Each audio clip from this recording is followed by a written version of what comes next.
Hello students. तो हम लोग बेसिक मैथमेटिक्स कवर कर रहे हैं, जिसमें हम लोगों ने अभी वेक्टर का फर्स्ट वीडियो बनाया, जिसमें हम लोगों ने कुछ पॉइंट्स देखे। वो वीडियो लगभग 20 मिनट का वीडियो था, और अब आज 2-2.5 मिनट का वीडियो एक और आपको बना कर देता हूँ, जिसमें वेक्टर के 2-3 पॉइंट्स आप और देख लीजिए। ये फिजिक्स में आपके काम आएंगे। ऐसा नहीं है कि आपको वेक्टर इस समय पढ़ाया जा रहा है, आपको बेसिक मैथमेटिक्स के अंडर में वेक्टर के कुछ पॉइंट्स बताए जा रहे हैं जो फिजिक्स के न्यूमेरिकल सॉल्व करने में हेल्प करते हैं। ठीक है ना। तो आइए बात करते हैं जरा पहले पॉइंट की।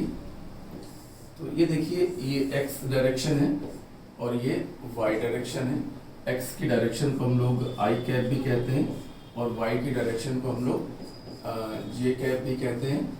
और कोई पार्टिकल या कोई बॉडी है, ये देखिए, जो कि एक्स डायरेक्शन में जा रही है, और इसकी जो वेलोसिटी है वो है 4 मीटर पर सेकेंड। ठीक है ना। तो अगर हम v1 को वेक्टर फॉर्म में लिखना चाहेंगे तो 4 के साथ हम क्या लिखेंगे, बोलो आई कैप। ऐसा क्यों करेंगे? क्योंकि ये पार्टिकल x डायरेक्शन में जा रहा है, और x की डायरेक्शन को हम लोग कहते हैं आई कैप। ठीक है ना।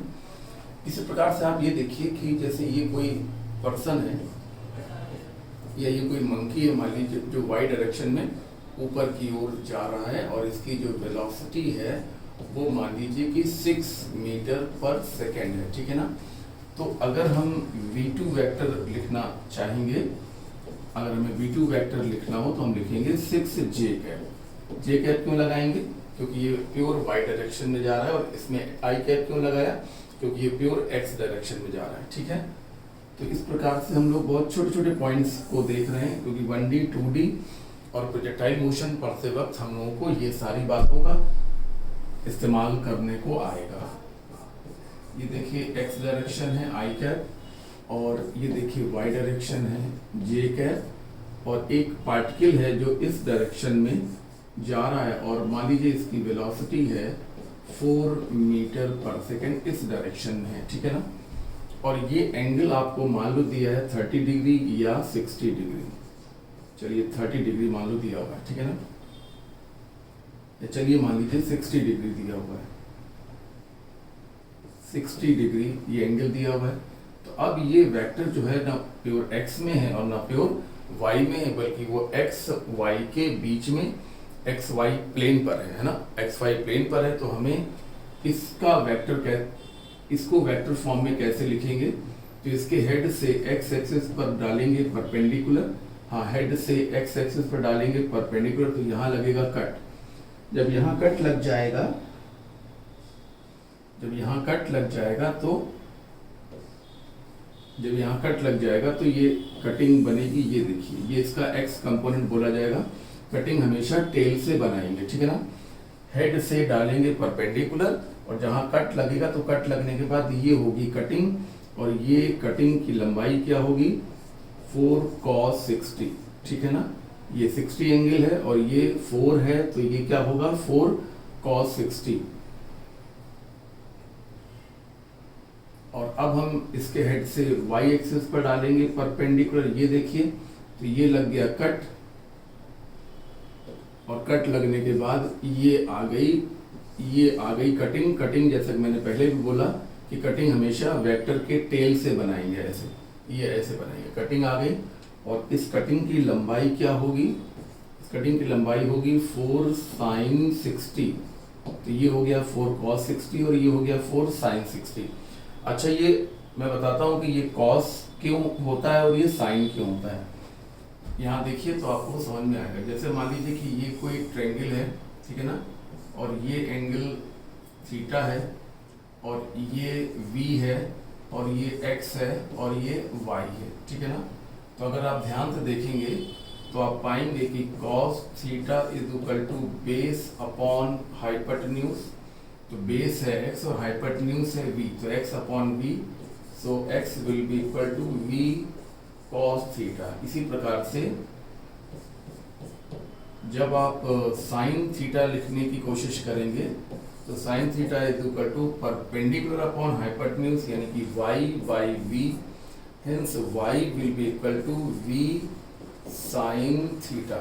So x is equal to v cos theta and y is equal to v sin theta. इस प्रकार से आप देख पा रहे होंगे कि थीटा के साथ वाला जो कंपोनेंट होता है वो cos होता है, और जो सामने वाला ये कंपोनेंट होता है वो साइन कंपोनेंट होता है। तो देखिए ये y है तो ये भी y होगा, तो ये दोनों बराबर। और अगर इसकी वैल्यू v साइन थीटा है तो इसकी वैल्यू भी v साइन थीटा होगा। इसीलिए ये वेक्टर है जिसकी लंबाई कितनी है बताइए, 4 मीटर पर सेकेंड, और ये एंगल 60 है तो इसका 60 के साथ वाला कंपोनेंट कॉस होगा और दूसरा वाला कंपोनेंट साइन होगा। आइए अब इस v वेक्टर को हम लिखने की कोशिश करें। तो 4 cos 60 with I cap and 4 sin 60 will be with j cap. 4 cos 60 with I cap, 4 sin 60 with j cap. तो cos 60 मतलब 1/2 then I cap and sin 60 मतलब √3/2 with j cap। हो गया आराम से। 2 से हमने 4 को कट किया तो आ गया 2 I कैप, और 2 से फिर से 4 कट किया तो 2√3 j कैप आ गया। इस प्रकार से हमने इस प्रकार के वेक्टर को भी लिखना सीख लिया। तो ये वेक्टर तो आप लिख ही लेंगे I कैप के साथ 4 I कैप, और ये वेक्टर 6 j कैप। लेकिन अगर कोई वेक्टर x और y के बीच में हो तो उसको इस प्रकार से कंपोनेंट में डिवाइड करके हम वेक्टर को बना लेते हैं। ठीक है ना, इतना आप लोगों ने सीखा समझा। ठीक है, 60 के साथ वाला कंपोनेंट cos और दूसरा वाला sin क्यों होगा, इसको यहाँ पर देखिए समझाया गया है। आप इसको देखिए, अगर आपको लगता है कि हाँ कुछ पूछना है तो फिर मिलकर हमसे पूछ लेंगे। ठीक है, जरूर पूछ लीजिएगा। और अब इतनी सी बात और बता दें कि एक वेक्टर का बाकी सारे वेक्टर से क्या रिलेशन होता है। जैसे ये A है और ये मान लीजिए B है और ये मान लीजिए कि C है। ये हमने 3 वेक्टर बना दिए A B C, और ये एक और वेक्टर है जिसको हमने नाम दिया है D। अब हमें ये पता करना है कि D का बाकी तीनों से क्या रिलेशन होगा।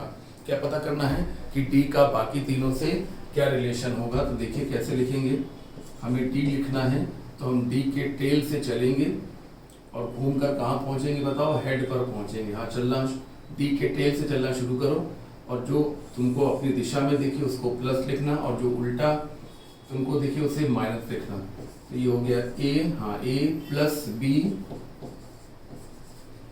हाँ A प्लस B। और जब इधर आगे बढ़े तो देखो हम तो इधर जा रहे हैं और C उसका उल्टा है, तो क्या लिखेंगे बताओ, -C लिखेंगे। ठीक है ना, चलिए फिर से देखते हैं। हमें D का बाकी तीनों वेक्टर से रिलेशन लिखना है, तो हम D के टेल से चलेंगे और कहाँ पहुँचेंगे, हेड पर पहुँचेंगे। और जो वेक्टर हमको अपनी दिशा में मिल जाएंगे उनको प्लस, और जो हमको अपोजिट मिलेंगे, अपने चलने के अपोजिट मिलेंगे, उनको माइनस साइन के साथ लिखेंगे। एक और एग्जांपल देख लीजिए। A है, ये B है, और मान लीजिए कि ये कोई वेक्टर C है, और ये कोई वेक्टर देखिए D है। ठीक है ना, अब हमें D का बाकी तीनों से संबंध फिर से लिखना है। ठीक है ना, तो D इज इक्वल टू, तो क्या करते हैं, D के टेल से चलते हैं और घूमकर कहाँ पहुँचते हैं, D के हेड पर पहुँचते हैं। तो चलना शुरू करिए, हम ऐसे चले, A भी उधर ही है तो A प्लस B, हम चलते जा रहे हैं, B हमारे पैरेलल है, एंटी पैरेलल नहीं है। फिर हम चले तो C भी हमारे पैरेलल है, इसलिए ये प्लस होगा। तो यहाँ पर A plus B minus C होगा, जबकि यहाँ पर A plus B plus C होगा। तो ये छोटा सा वीडियो आपको हेल्प करेगा, बेसिक मैथमेटिक्स के अंडर में है, और ये सब चीज़ें आपको न्यूज़पीड के ऐप में देखने को मिलेंगी। इसलिए आप लोग न्यूज़पीड का ऐप तुरंत डाउनलोड कर लीजिए, आज ही डाउनलोड कर लीजिए, क्योंकि आज 2 बजे दोनों वीडियो अपलोड कर दिए जाएंगे, तो तुरंत ही डाउनलोड कर लीजिए।